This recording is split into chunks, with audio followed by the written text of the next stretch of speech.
There are mornings when the world feels unfinished. Before the roads begin their low mechanical hum, before windows glow, before names and obligations return, there is that thin blue hour when land and water seem to be negotiating their borders. And somewhere in that quiet, a person stands holding a rod, waiting. To many, fishing appears to be an exercise in doing nothing. A still figure, a floating line. Minutes dissolving into hours, but that is the illusion. Fishing is not about doing nothing. It is about entering a conversation so ancient, so subtle, that modern life has nearly trained us to forget its language. At its surface, fishing is simple. A hook, a line, patience, and a luck. But simplicity can be deceptive, because what begins as an attempt to catch a fish often becomes an encounter with something much larger: time, solitude, memory, humility. Fishing may be one of the last human activities that asks us not to accelerate, but to surrender, and that is precisely why it matters. For most of human history, fishing was survival. It was hunger meeting ingenuity. Riverbanks were not recreational escapes. They were grocery stores, battlegrounds, classrooms. Knowledge passed from calloused hands to younger ones, not through books, but through demonstration. Watch the current, learn the insects, understand the weather, respect silence. To fish was to understand a landscape intimately, because failure meant emptiness. And though many who fish today no longer depend on it for food, something of that ancient inheritance remains. The instinct to read water, the fascination with hidden movement beneath reflective surfaces, the quiet hope that something unseen might rise, because fishing is, at its heart, an act of faith. You cast into uncertainty. Again and again and again, nothing guarantees success. In fact, failure is the default condition. The fish does not owe you an appearance. Nature does not reward effort simply because effort was made. And perhaps that is part of the strange joy. In modern life, we are conditioned to expect responsiveness. Tap a screen, receive an answer, order a product, track its arrival, demand efficiency. Fishing refuses all of this. Fishing does not care about your schedule. It does not negotiate with impatience. It ignores entitlement completely. A person may spend an entire day preparing, studying tides, selecting bait, choosing location, only to return with empty hands. And yet many return the next morning. Why? Well, because the reward is not merely the catch, it is anticipation. That electric possibility between casts, the irrational certainty that the next moment might be the one. And when it happens, when the line tightens unexpectedly, when stillness erupts into motion, time changes shape. The body reacts before thought. Hands tense, heart accelerates. The invisible becomes violently real, and suddenly the quiet observer becomes participant. This is the paradox of fishing. Prolonged stillness, punctuated by explosive intensity. Calm and chaos sharing the same ritual. But perhaps the deeper joy lies elsewhere.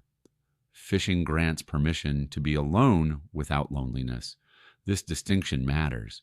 Solitude in modern culture is often treated as deficiency, an absence to be corrected. Fishing suggests otherwise. There is a particular richness in being alone beside water. The mind, deprived of constant interruption, begins to rearrange itself. Thoughts surface that had been buried beneath notifications and deadlines.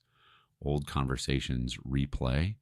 Regrets drift in, ideas arrive uninvited, and slowly, without ceremony, internal noise begins to settle. And the water does not solve your problems, but it changes the pace at which you hold them.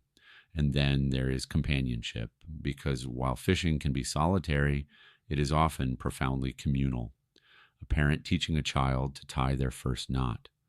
Two old friends speaking only occasionally, comfortable in silence. Generations exchanging stories that become less about fish and more about life. The remarkable thing about fishing is that conversation never needs to be forced. Shared waiting creates its own intimacy. People reveal themselves differently when there is no pressure to perform, no eye contact required, just water, weather, and time. Many relationships have deepened in that quiet. Of course, fishing also teaches frustration. Lines tangle, hooks snag, weather shifts. The fish that struck moments ago escapes. The large one, the one that would become legend, is precisely the one that gets away. And strangely, these disappointments are not flaws in the experience. They are essential to it. Joy without uncertainty becomes predictable. Pleasure without resistance becomes forgettable. Fishing understands this. Its satisfactions are sharpened by difficulty. The fish that required skill, patience, adaptation, that fish means something, even if released, especially if released, because over time, many anglers discover a subtle transformation. The fish becomes less trophy than counterpart, less object than participant. The goal shifts. Catching matters, yes, but so does the river remaining healthy. So does habitat. So does continuity. The joy matures from acquisition into stewardship. This may be one of fishing's quiet moral lessons, that admiration can evolve into responsibility. To love a thing is to wish for its survival. And then there is memory. Fishing has an unusual relationship with nostalgia. Ask someone about fishing, and they rarely begin with technical details. They begin with atmosphere. The smell of wet earth, cold morning air, a grandfather's laugh, a thermos of bad coffee, a dock that no longer exists. The fish itself becomes secondary, because what remains is not measurement, it is feeling. Fishing is less about what was caught than what was inhabited, a moment outside ordinary life, a temporary world governed by current, weather, and chance. Perhaps that is why people continue to fish, even when success is rare, because catching a fish is a tangible event. But fishing itself is an emotional geography, a place people return to in memory long after leaving physically. And maybe that is the true joy.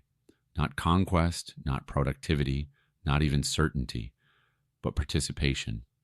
To stand at the edge of water and accept uncertainty, to practice patience in an impatient age, to experience silence not as emptiness but abundance, to remember that not every worthwhile thing can be optimized. Fishing asks very little on paper, some equipment, some time, some luck, but what it offers can be unexpectedly immense.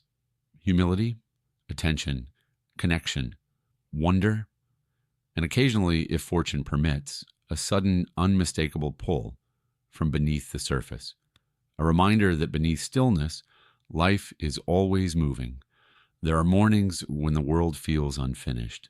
Fishing does not complete it, but for a little while it makes a person feel properly placed within it,